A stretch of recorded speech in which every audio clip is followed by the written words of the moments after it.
میرے پیغمبر نے آتے ہیں اے پروردگار عالم اللہم اعز الاسلام بعمر بن خطاب خاصہ اے پروردگار عالم عمر بن خطاب کے ذریعہ اسلام کو طاقت عطا فرما، اسلام کو قوت عطا فرما۔ میرے پیغمبر کی دعا قبول ہو گئی ہے، وہ آپ ہی کے حق میں دعا کر رہے تھے۔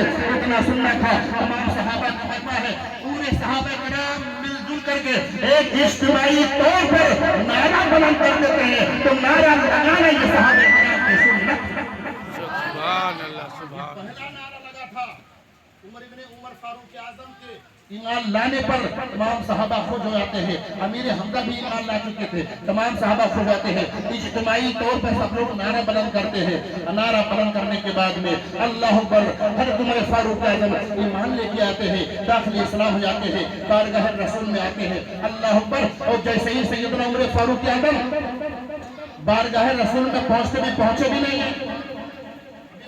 نہیں ہیں، جیسے سعید بن زید حضرت خباب رضی اللہ تعالیٰ عنہ اور آپ کی بہن فاطمہ لے کے بارگاہ رسول میں چلتے چلے جا رہی ہیں، ننگی تلوار ہاتھ میں ہے، تیور پہلے ہی کی طرح بدلا ہوا ہے۔ اللہ میرے پیغمبر تشریف فرما ہے، حضرت زید بن ارقم کے گھر پہ تشریف فرما ہے، تو کیا دیکھا امیر حمزہ نے کہ عمر ننگی تلوار لے کے آ رہے ہیں۔ میرے پیغمبر سے فرمایا، اے میرے پیغمبر، عمر تیور کے ساتھ آ رہا ہے، اس کے آنکھوں میں خون اترا ہوا ہے، ننگی تلوار لے کر کے آ رہا ہے۔ میرے پیغمبر نے ارشاد فرمایا، گھبراؤ نہیں، اگر عمر کا دماغ اچھا ہے، اگر عمر کا خیال اچھا ہے تو اس کو لبیک کہیں گے، اس کو استقبال کریں گے، مرحبا کہیں گے۔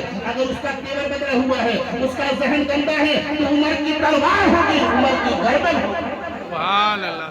میرے پیغمبر نے فرمایا عمر ہی کی تلوار سے عمر کی گردن کو کاٹ دیا جائے گا۔ عمر آتی عرض کرتی، یا رسول اللہ، میرے پیغمبر نے ارشاد عمر کا ایمان لانے کا وقت نہیں آیا، عمر نہیں آیا۔ فرمایا میرے پیغمبر پڑھا دیجیے کلمہ، پہلے کلمہ لا الہ الا اللہ محمد رسول اللہ، داخل اسلام ہو جاتے کلمہ پڑھ کر کے۔ اللہ اکبر، جب سیدنا عمر فاروق اعظم رضی اللہ تعالیٰ عنہ داخل اسلام ہوئے تھے، کلمہ پڑھ کر مسلمان بنے تھے، اس وقت 39 مرد اور 23 عورتیں مسلمان بنی۔ سبحان اللہ۔ کتنے؟ 39 مرد اور 23 عورتیں بن چکی تھی، مگر 40ویں پہ حضرت عمر فاروق اعظم ہے۔ تبھی تو عمر فاروق اعظم کہتے ہیں، پہلے تو 40واں منع کرتے تھے، اب کیا کہہ رہے، اب 40واں نہیں چھوڑیں گے، اب 40واں آج، سبحان اللہ۔ کیونکہ 40ویں تو عمر فاروق اعظم ہے، 40ویں پہ عمر فاروق اعظم ہے۔ بیٹھ گئے توجہ کے ساتھ ایمان دانا ہے۔ اب عمر فاروق نے ایمان لیا ہے، میرے پیغمبر سے عرض کرتے ہیں کہ میرے پیغمبر، کیا میں حق پر نہیں ہوں؟ فرمایا کیوں نہیں حق پر ہوں؟ عمر کی حق پسندی سے بنی اسلام کی شوکت، عمر کی حق پسندی سے بنی اسلام کی شوکت علل اعلان ہونے لگی اسلام کی خدمت۔ عمر فاروق اعظم کے ایمان لانے سے پہلے ایمان کو چھپایا جا رہا تھا، علل اعلان اسلام کی تبلیغ نہیں کی جا رہی تھی، کھلم کھلا اسلام کی تبلیغ نہیں ہو رہی تھی، وہ گھروں میں تبلیغ کرتے تھے، چھپ چھپ کے کرتے تھے اور پوشیدہ رکھتے تھے۔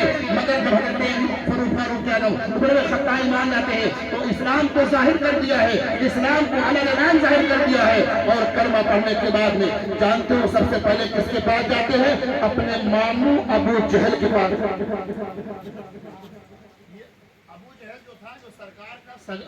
ابو جہل تو تھا عمر فاروق اعظم کا سگا ماموں، عمر بن خطاب کا سگا ماموں تھا۔ پہلے ماموں کے گھر پہ گیا، دروازہ کھٹکھٹایا، فرمایا ابو جہل، ماموں جان، انہیں کیا عمر بولے ہاں میں مسلمان ہو گیا۔ ابو جہل نے کہا تو نے بڑا گڑبڑ کر دیا، تو نے بہت غلط کام کیا، یہ تو نے بہت برا کیا اپنے دین کے ساتھ، اپنے باپ داداؤں کے دین کے ساتھ تو نے بہت برا کیا، تو مسلمان کیوں ہو گئے؟ فرمایا ذرا باہر کو نکال۔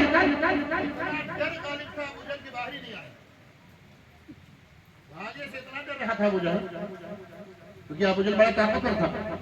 تو میں افضل ماموں باہر تو نکلو، فرمایا نہیں تو اسلام قبول کرے، باہر نہیں نکلوں گا۔